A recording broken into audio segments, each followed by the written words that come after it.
주님, 저희를 사랑하시되 갈보리산 십자가 지시고 피 흘리시고 물까지 다 쏟으신 주님, 그 십자가에 흘린 피를 우리가 믿음으로 바라보므로 나를 용서해 주시고 나를 죄와 사망에서 자유케 하신 주님을 찬양합니다.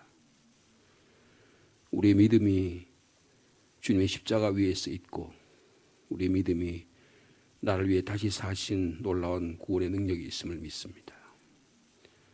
우리가 주님이 우리를 이 땅에서 불러가실 그날까지 주님의 십자가를 사랑하기를 원합니다. 이 십자가의 능력을 부정하고 이 십자가의 구원의 사랑을 파괴하려고 하는 영적 전쟁에 주님 저희를 힘있게 세워주시고 뱀같이 지혜롭게 비늘같이 순결하게 우리의 신앙을 지켜나가도록 인도하여 주옵소서. 원수 마귀 사탄은 어떻게든 우리를 주님의 십자가의 사랑에서 끊어놓으려고 합니다. 가정에 침입하고 인간 관계에 침입하고 부모와 자녀 사이에 침입하고 성도 사이에 공격해서 우리를 떼어놓으려고 하는데 우리가 여기서 약한 술수에 빠지지 않도록 저희를 지켜주시기를 원합니다. 오늘도 주님이 이루어 놓으신 이 놀라운 하나님의 사랑, 우리 교회를 통해서 우리 믿음을 날마다 되돌아보게 하시고 이 구원의 능력을 마음껏 증거하는 복된 하루의 삶이 될 수 있도록 주께서 인도하여 주옵소서.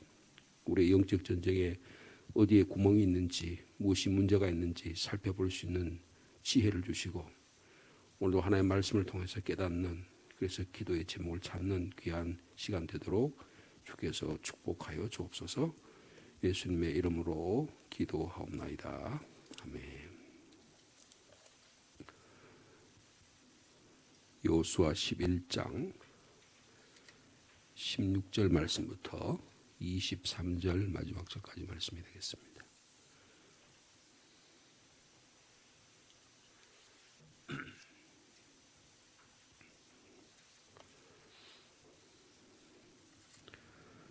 여호수아 11장 16절 말씀입니다.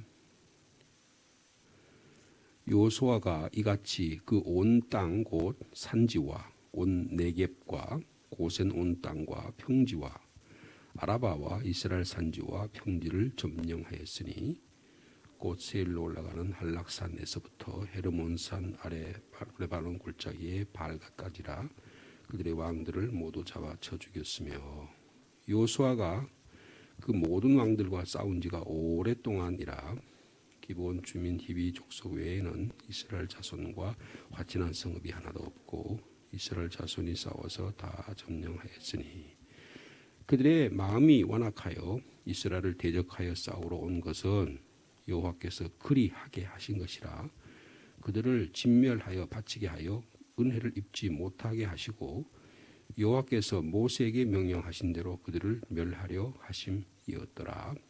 그때 여호수아가 가서 산지와 헤브론과 드빌과 아납과 오다 온 선지와 이스라엘의 온 산지에서 아낙 사람들을 멸절하고 그가 또 그들의 성읍을 진멸하여 바쳤으므로 이스라엘 자손의 땅에서는 아낙 사람들이 하나도 남지 아니하였고 가사와 가드와 아스돗에만 남았더라. 이와 같이 여호수아가 여호와께서 모세에게 말씀하신 대로 그 온 땅을 점령하여 이스라엘 지파의 구분에 따라 기업으로 주매 그 땅에 전쟁이 그쳤더라. 아멘. 11장 23절은 여호수아 2장에서부터 있었던 11장까지 전체의 말씀을 요약하는 결론의 말씀이라 그렇게 말을 할 수가 있습니다. 하나님께서도 모세에게 말씀하신 대로 여호수아가 온 땅을 점령했다. 그렇게 요약을 한 거죠. 그리고 그 지파의 12지파에 따라서 요단강 동쪽 서쪽에 있는 땅들을 기업으로 나누어 주니까 그 땅에 전쟁이 그쳤다. 그렇게 안식하게 되었다. 그렇게 그래서 이제 12장부터는 아직까지 정벌하지 못한 땅에 대한 얘기를 좀 나눈 다음에 13장부터는 그 정벌한 땅을 나누는 분배하는 내용들이 기록되게 기록되어 있습니다. 그래서 오늘은 그 16절에서 23절까지 말씀의 가운데서 몇 차례 계속해서 나오는 표현들이 뭐냐면 그 정벌한 땅에 이 어떤 곳을 정벌했다 그런 내용이 나오죠. 그래서 16절에 보니까 그 온 땅을 점령했다라고 말하면서 그 온 땅을 구체적으로 소개할 때 산지 그랬죠. 산지에 대해서 우리가 몇 차례 말씀을 드렸으니까 이해가 되실 것입니다. 헤브론, 예루살렘, 베들레헴 이런 고산 지역들을 믿음의 조상들이 살던 중심적으로 살던 그 지역을 먼저 점령했다 그런 뜻이 되겠습니다. 그리고 특별히 중앙산지라고 말할 수 있어요. 그 다음에 네겝은 어떤 지역을 이제 혹시 기억이 나십니까? 남부 지역입니다. 남쪽 광야 지역 브엘세바나 밑에 있는 남부 지역을 네겝이라고 그렇게 이야기합니다. 그래서 예전에는 남부라고 이렇게 표현했는데 요사이는 남부란 표현이 좀 부적절하기 때문에 네겝을 그냥 그렇게 원래 있는 그 단어를 그대로 사용해서 우리 성도들이 잘 이해할 수 있도록 그렇게 번역이 됐습니다. 그 다음에 고센 온 땅, 이 지역도 아마 남부 지역을 상징하는 것 같아요. 그 다음에 평지는 뭐라고 말씀드렸죠? 셰펠라라고. 앞으로는 평지란 말보다는 오히려 셰펠라라고 조금 더 우리가 이해도가 좀 높아지면 이스라엘에 대한 이해도가 높아지면 셰펠라라고 해도 훨씬 더 가깝게 이해할 수 있는 그런 표현이 되지 않겠나 싶습니다. 그 다음에 아라바라고 하는 것은 여러분 홍해가 있잖아요, 그죠? 이스라엘 혹시 여행해 보시거나 한 분들은 홍해 이 시내 반도로부터 요르단 지역을 건너려면 시내 반도에 있는 항구로부터 배를 큰 관광을 하게 되면 큰 배를 타고 아라바만에 있는 쪽으로 갑니다. 거기서 내려서 요르단 고속도로를 따라서 쭉 올라가면서 그래서 관광을 하게 되는데 그래서 뭐 세일산 즉 에돔 지역을 우리가 바라보게 되고 그 다음에 모세가 여리고를 점령하기 전 건너편에 있던 지역까지 올라가는 그렇게 되는데 이 홍해와 그러니까 이스라엘과 그 다음에 요르단과 그리고 이쪽에 애굽의 애굽 국경 지역인 이 시내 반도 사이에 있는 그 지역을 아라바라 그래요. 그래서 홍해를 솔로몬 시대, 다윗 시대에 점령을 했기 때문에 그 아라바 지역도 이미 여호수아 시대에 점령이 된 거다. 이렇게 말씀하고 있는 것입니다.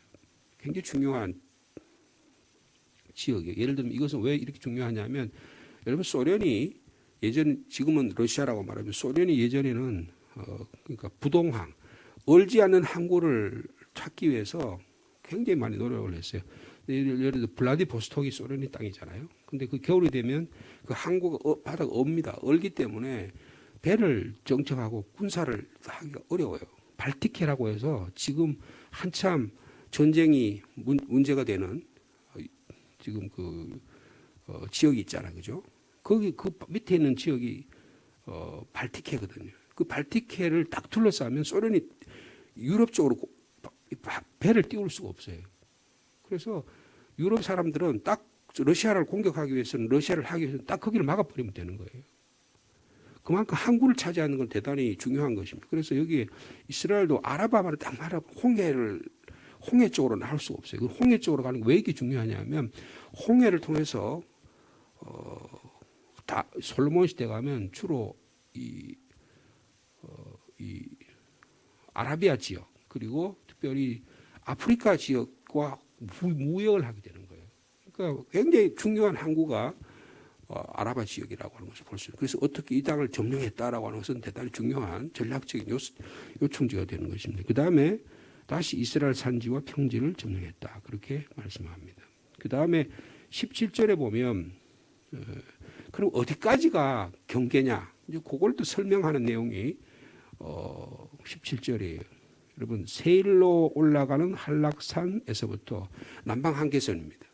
그러니까 이 제일 밑에 쪽이 세일이라고 하는 것은 에돔 땅이에요. 제일 남쪽이죠. 우리 이스라엘 민족이 40년 광야 생활을 하다가 가데스 바네아에서 바로 이스라엘 헤르몬 쪽으로 올라가지 못하고 빙 돌아가지고 저 우회를 해가지고 그래서 에돔 땅도 지나지 못하고 그 우회를 해서 그래서 요르단 지역을 통과해서 그렇게 통과했잖아요. 그런데 그 바로 세일로 올라가는 에돔 땅에 있는 세일로 올라가는 그 한락산이라고 하는 그 남방 지역에서부터 거기가 끝까지 땅을 뺏었다 그런 뜻이죠.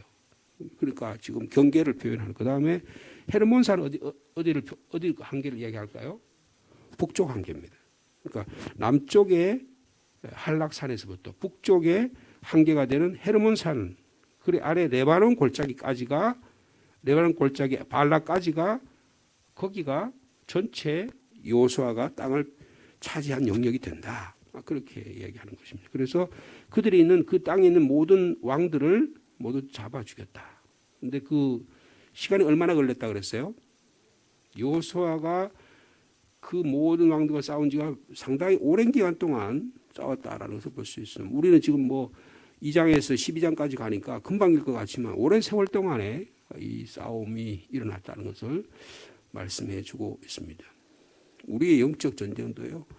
우리의 삶 속에서 우리의 삶에서 하나님이 몰아내시기를 위한 영역이 있을 거예요. 이것을 오랜 기간 하나님 우리에게 두셨을 때 완전히 몰아낼 수 있는 믿음의 영역, 힘이 저와 여러분과 있게 축복합니다. 성령의 능력으로 말씀과 능력으로 소망과 믿음과 소망과 사랑의 능력으로 이를 잘 이겨낼 수 있는 저와 여러분들을 축복합니다. 땅 정복까지는 오랜 시간이 걸렸다. 이것도 우리에게 대단히 위로가 되는 말씀이 될 수가 있을 것입니다. 그 다음에 그 가운데도 여러분 가나안의 7족속이 있잖아요. 그죠? 그 7족속 가운데도 여러분 예외가 되는 족속이 있죠. 그게 누구예요? 기브온 주민 히위 족속. 히위 족속은 족속 중에서 기브온 족속만은 이스라엘의 나무 패는 종들이 되어서 이스라엘과 같이 살아가게 되는 그런 일이 일어나게 되었다. 그 이외의 모든 족속에는 화친한 성읍이 하나도 없었다. 예를 들면 예루살렘의 아도니세덱이라든지 북부 하솔의 야빈이라든지 이런 사람들은 오히려 연합군을 만들어서 이스라엘과 싸웠다는 것이죠. 그래서 이스라엘 자손이 싸워서 다 점령했다. 그 다음에 중요한 표현이 20절 말씀 같이 읽겠습니다. 시작. 그들의 마음이 완악하여 이스라엘을 대적하여 싸우러 온 것은 여호와께서 그렇게 하신 것이다. 계속해서 그들을 진멸하여 바치게 하여 은혜를 입지 못하게 하시고 여호와께서 모세에게 명령하신 대로 그들을 멸하려 하심이었더라. 여러분 이걸 마음이 완악하게 했다라는 말을 하면 어떤 사건이 기억날까요? 이스라엘 백성들이 모세가 바로한테 가가지고 우리 이스라엘 민족을 좀 보내달라. 우리 예배하려고 가겠다. 그러니까 하나님께서 바로의 마음을 어떻게 했다 그랬어요? 완악하게 했다 그랬어요. 완악하게 했다. 마음을 강팍하겠다. 출애굽기 4장 21절 말씀에 그렇게 말했습니다. 하나님께서 바로의 마음을 강팍하게 하여 이스라엘을 놔주지 않았다. 그렇게 말합니다. 그래서 10가지 재앙을 통해서 이스라엘 자기 백성이 막 죽어가고 애굽의 영토가 막 하나가 재앙을 통해서 재난을 통해서 막 지금 막 어려워지는데도 불구하고 바로의 마음이 어떻게 합니까? 더 완악해집니다. 더 완악해집니다. 어디까지요? 자기의 아들이 죽기까지. 그렇게 완악한 것을 볼 수가 있습니다. 마지막에 결국은 얼마나 완악합니까? 자기가 직접 전 군대를 거느리고 홍해까지 따라와가지고 이스라엘을 전멸하려고 그러다가 그 자기 왕족이 멸하게 되는 거예요. 그래서 그 애굽의 그 왕이요, 그 홍해 바다에서 전 군사가 다 전멸함으로 그 왕조 자체가 멸망합니다. 여러분, 우리나라 역사에 그런 나라, 중국에 그런 나라가 있죠. 어떤 나라예요? 고려하고 싸우던 당나라 전에 수나라라는 나라가 있었어요.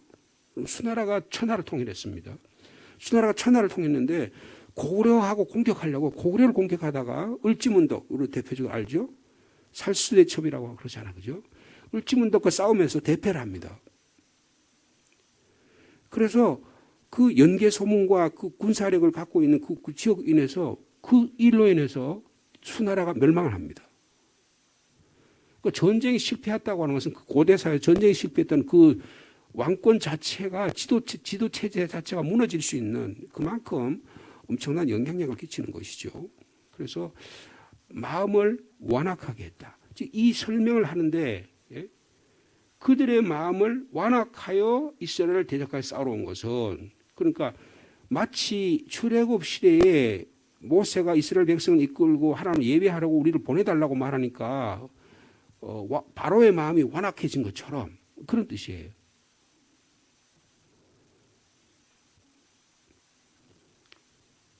열 가지 재앙을 통해서 그들에게 마지막에는 애굽의 장작같이 치신 후에야 그들을 놓아주는. 그래서 뭐라고 하면 당신들이 믿는 하나님이 진짜 하나님이다. 그걸 바로가 출토를 하는 거예요. 여러분 애굽의 10가지 재앙이라는 게 무슨 뜻이에요? 그냥 재앙이 일어났다 그런 게 아니고 그들이 믿는 신, 10신들을 하나님께 하나하나 치시는 거예요. 애굽이 강이 풍요를 가져오는 그 애굽 강을 주님께서 피물을 가르며 너희들 강을 통해서 풍요를 가진 풍요의 신 믿는 거 그게 하나님에 대한 신앙의 적대가 될 수 있다는 거예요. 그래서 그 풍요의 신을 공격하시잖아요. 여러분 그래서 우리의 삶 속에도 10가지 재앙이 있을 수 있어요. 우리가 믿는 신앙에 우리가 물질적인 것으로부터 육체적인 것으로부터 우리가 뭔가를 의존하는 이런 세상적인 것을 의존하는 그것부터 하나님 하나하나 다 우리의 완악한 마음을 치시는 거예요.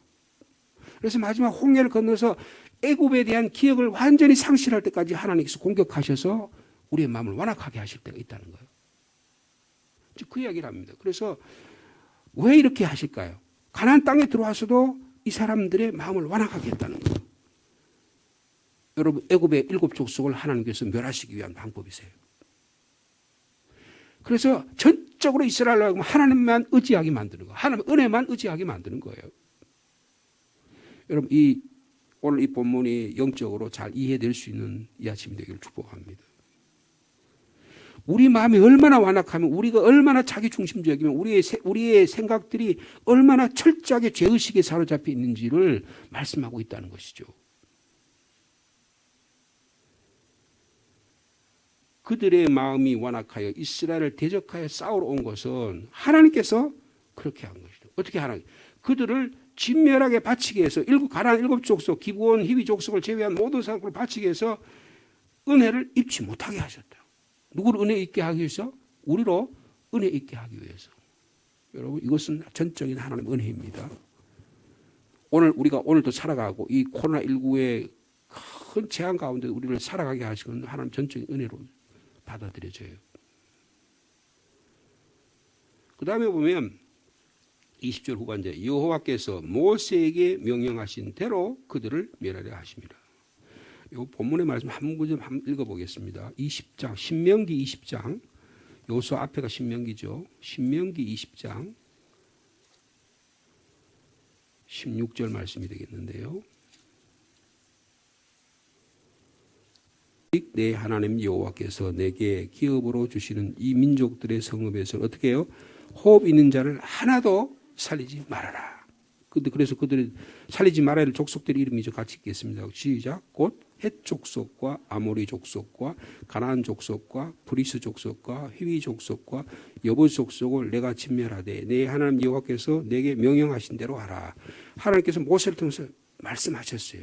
이 하셨던 말씀을 우리가 다시 본문으로 돌아와서 보면 그랬죠. 여호와께서 모세에게 명령하신 대로 그들을 멸하라. 이 신명기 20장 16절 17절의 말씀을 여호수아가 준행했다 그 말이에요. 여러분 하나님의 말씀에 신실할 수 있는 저 여러분 되길 바랍니다. 하나님의 말씀은 빈틈이 없어요. 왜 이렇게 했어요? 하나님 우리 은혜 주시려고. 우리의 삶 속의 죄악의 요소들, 우리의 삶 속의 사망 요소들을 주님이 제거함으로 우리 마음속에 진정한 하나님 나라는 먹고 마시는 것이 아니라 하나님 나라는 어떤 게 의와 평강과 기쁨, 희락이라고 말씀하셨잖아요. 내 안에 기쁨이 없어요. 내 안에 평강이 없어요. 내 안에 하나님과의 관계가 자꾸 멀어가요. 내가 사람과의 관계 사이에서 평화의 관계가 자꾸 상실돼가요. 그래서 내 안에 감사와 기쁨이 상실돼가요. 그 없어져 가는 것들을 다시 회복하게 하시는 것이 하나님의 뜻이라는 거예요. 좀 더 잘 먹고 잘 살게 되니까 하나님과 관계가 점점 더 상실됩니다. 주님 그것을 회복시키기를 원하신다는 거예요. 자, 그 다음에 21절과 22절의 말씀을 보면 누가 등장합니까? 아낙 자손이 등장해요. 아낙. 거기 기억해 주시면 좋겠어요. 그때 여호수아가 가서 산지와 헤브론과 드빌과 아납과 유다 온 산지와 이스라엘 온 산지에서 누구를 멸절했다고요? 아낙 사람을 멸절. 여러분 아낙이라고 하는 것은 여러분 기억하시죠? 민수기 13장에 보면 이스라엘 백성이 가데스 바나에서 모세가 12정탐꾼을 보내갔는데 헤브론에 갔더니 거대한 족속들이 있는 거예요. 우리는 거기에 비하면 쪽도 못 펴. 허리도 못 이를 굽힐 수가, 이를 셀 수가 없어. 너무 기골이 장대하고 너무 힘이 좋으니까. 그래서 이 아낙 자손은 신명기 1장 28절에 뭐냐면 이스라엘 자손보다 크고 강하여 성읍은 크고 성곽은 하늘에 닿을 정도로 엄청나다. 우리는 도저히 그 정복할 수 없다. 완전 기가 줄려가지고요. 아예 모세가 12지파를 정탐꾼을 보내서 그 다음에 바로 이스라엘 중앙 산지를 통해서 하나님의 정복을 하기로 계획을 세웠는데 이게 다 무산돼. 그래서 어떻게 합니까? 그 열흘 길이면 40일이면 올라갈 그 길을 몇 년 동안 돌아요? 40년 동안 돕니다. 40년 동안. 우리의 인생이 그럴 수 있다는 거예요. 우리의 사막 생활, 광야 생활 가운데 우리가 하나님 은혜를 통해서 하나님 말씀에 대한 철저한 신뢰 관계를 하면 어떻게 보면 고속도로로 갈 수 있는 그 길을 어떻게 해요? 우회하고 또 돌고 또 빙빙빙빙 돌고 그 쳇바퀴 돌지 또 돌고 또 돌아가지고 계속해서 내가 하나님께서 말씀해 주시고 할 수 그 길을 전부 다 닫아버리는 거예요. 우리가 얼마나 어리석을 수 있느냐는 것을 말씀해 주고 있습니다. 그런데 여호수아의 믿음 어떻습니까? 이 아낙 자손을 쳤다는 거예요. 여러분 우리 가운데 여러분 이 아낙 자손 이야기를 지금 마지막에 이야기한 얘기 뭘까요? 우리 가장 높이 우리를 절대로 우리가 공격할 수 없다고 생각해도 하나님의 능력으로는 가능하다. 하나님의 말씀의 능력으로는 가능하다. 그들을 멸절했다. 그리고 그들을 진멸했다. 뿌리 여기 멸절했단 말은 뿌리채 쓴뿌리채 뽑아냈다 그 말이에요. 끝장을 냈다고 말이에요. 여러분 우리 인생에 끝장을 내야 될 때가 있습니다. 우리 안에 죄악과 우리 안에 막 분노와 우리의 막 우리를 들끓게 만드는 그 있어요. 이거 뿌리채 뽑아야 되는 거예요. 뿌리채 안 뽑으면 어떻게 해요? 고름을 빠가지고 옛날에 그랬지. 요새 약이 좋지만 옛날에 뭐 하면 어떻게 막 진액까지 뽑아내려고 어떻게 합니까? 그냥 그 근액을 빼려고 막 이거 막 해가지고 막 여기 짜면 막 너무 아파가지고 그래도 어떻게 합니까? 제가 우리 아버님이 그랬어요. 막 인정사정이 없었어요. 그건 너무 아프지만 빼내야 그 안에 진액을 빼내 그 다음에 피가 나와야 그 다음에 낫잖아요. 약이 제대로 옛날에 없었으니 그렇게 했던 것 같아요. 여러분 우리의 삶 속에도 마찬가지입니다. 아낙 사람을 멸절하기를 원하시는데 하나님께서 이 여호수아는 그렇게 했다는 거예요.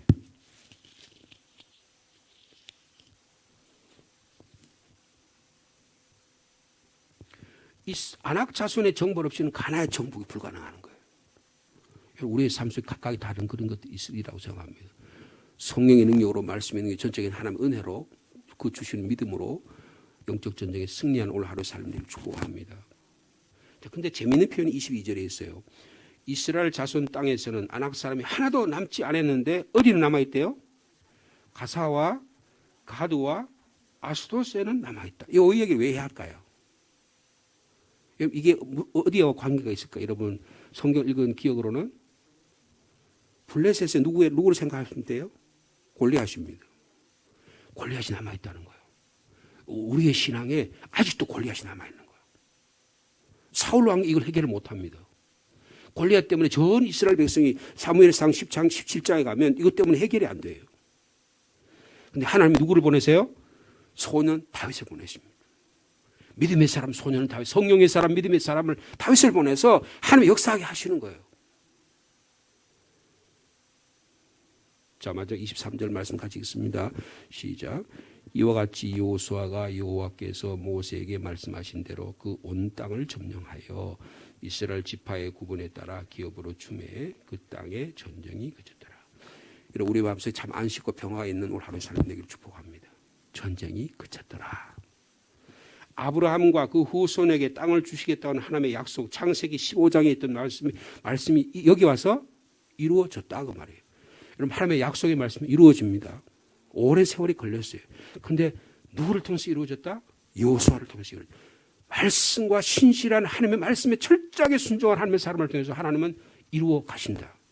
우리 시민교회 역사가 122년이 되었습니다. 120년 동안에서 하나님 이루기를 원하신 게 분명히 있으리라고 생각해요.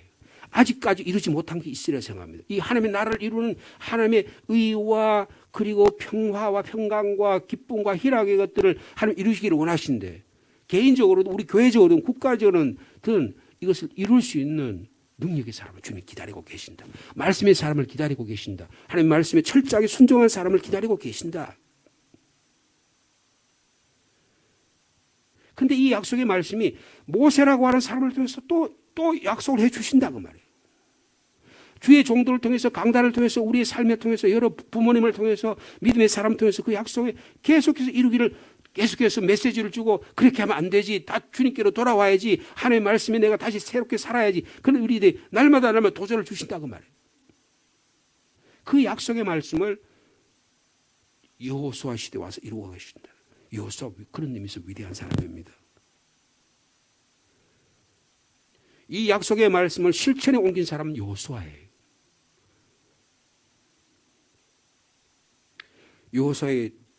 여호수아가 한 놀라운 일이 뭡니까?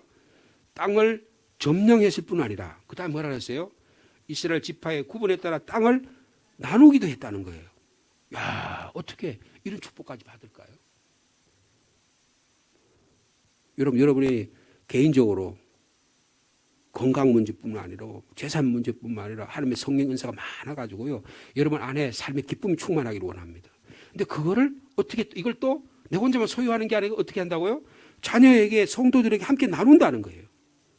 여러분, 이것도 더 큰 기쁨이 어디 있어요? 내가 가진 물질을 누군가 한번 나누면 얼마나 기쁩니까? 차 한잔 나누고 음식 한번 나누고 교회 와서 우리가 지금 성도의 교제를 못 나누니까 얼마나 답답해요.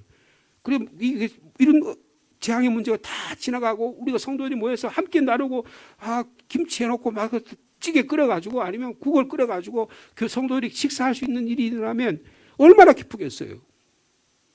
이런 생각도 해요, 저는요.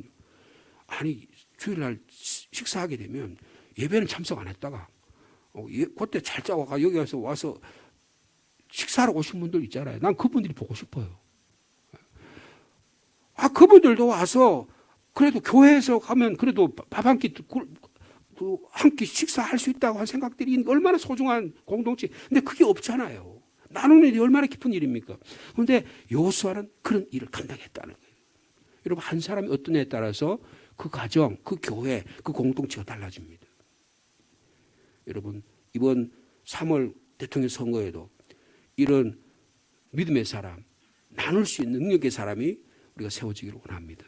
우리 교회가 저와 여러분 한 분 한 분이 말씀의 능력의 소유자로 말씀의 큰 충만한 은혜를 받아서 이것을 나누고 베풀고 섬기는 믿음의 사람이 되기를 축복합니다. 하나님 아버지 감사합니다. 하나님께서 약속하신 그 약속의 말씀을 이루게 하신 주님을 찬양합니다. 아브라함과 그 후손에게 땅을 주시겠다고 약속하셨는데 드디어 하나님의 약속이 이루어집니다. 하나님의 사람 여호수아를 통해서입니다. 여호수아는 하나님의 말씀을 기억하며 모세에게 명령한 말씀을 다 순종합니다. 자기의 개인적인 어떤 인기나 자기의 지도력을 자랑하려고 하는 게 아니라 하나님의 말씀에 철저하게 순종하게 됩니다. 가나안 땅의 7 족속을 완전히 멸하게 하시고 그들의 완악한 마음을 그들이 하나님의 말씀의 능력으로 무찌르게 하시고 그리고 땅을 얻을 뿐 아니라 기업으로 나눈 은혜까지 주심을 감사합니다. 우리의 마음속에 전쟁이 그치게 하여 주옵소서. 끊임없는 우리의 삶을 괴롭히는 원수 마귀 사탄들은 물러갈지어다. 예수 그리스도 이름으로 명하노니 물러갈지어다. 주님의 구원의 능력으로 예수 그리스도의 보혈의 십자가가 우리의 삶을 지배하게 도와 주옵소서. 그래서 오늘도 우리의 삶을 통해서 역사하시는 그 주님, 우리 가정을 변화시켜 주시고 우리 교회를 변화시켜 주시고 이 상주 땅 이 나라를 주님 축복하여 주옵소서. 하나님의 말씀을 철저하게 순종하고 신뢰할 때 승리의 삶을 살게 하신 주님을 찬양합니다. 오늘도 우리의 모든 삶의 영역에 주님이 승리하옵소서. 코로나19 재앙이 극에 달해서 염려하고 있습니다. 주님 우리 성도를 한 사람 한 사람 가정을 지켜 주시기를 원합니다. 우리 자녀를 지켜 보호하여 주옵소서. 특별히 코로나19 오미크론이 청소년들과 젊은이들에게 많이 확산된다고 합니다.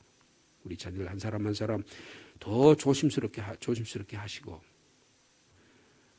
우리 젊은이들이 이 일로 인해서 큰 어려움이 없게 무증상같이 나타나니까 자기는 괜찮겠다고 생각하지만 이 일이 부모님이나 나이 많은 분들이나 호흡기가 증상이 약한 분들에게 옮기게 되면 큰 해악을 끼칠 수 있습니다. 주님 저에게 각성하는 마음을 주시고 우리 신앙생활에도 영적 악한 바이러스들이 침투하지 못하도록 주님이 지켜 보호하여 주시옵소서. 하나님의 생명의 말씀으로 오늘도 승리하는 삶을 살게 해 주실 줄로 믿습니다. 육신의 연약한 자를 위해 기도합니다. 이 시간 찾아오셔서 주님 어루만져 주시고 치료하여 주시고 회복시켜 주시옵소서.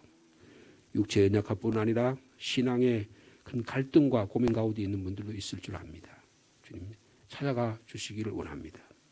다음 주부터는 부분적으로 신방을 통해서 우리 연약한 지체들도 신방하고 그들에게 위로의 말씀을 나누려고 합니다. 주님 그런 은혜도 허락하여 주옵소서. 구역들을 새로 편성해서 또 함께 모여서 의논하며 기도하며 하나님의 나라 이루어 가기를 원합니다. 모든 계획 가운데도 주님이 역사하여 주시옵소서. 우리 성도들의 생업과 사업과 자녀와 가정과 모든 일에 축복해 주시고 특별히 하나님의 교회가 말씀 위에 든든히 서는 기도 위에 든든히 서는 복음과 함께하는 슬기로운 신앙의 생활을 할 수 있도록 주께서 축복하여 주옵소서. 예수님의 이름으로 기도하옵나이다. 아멘.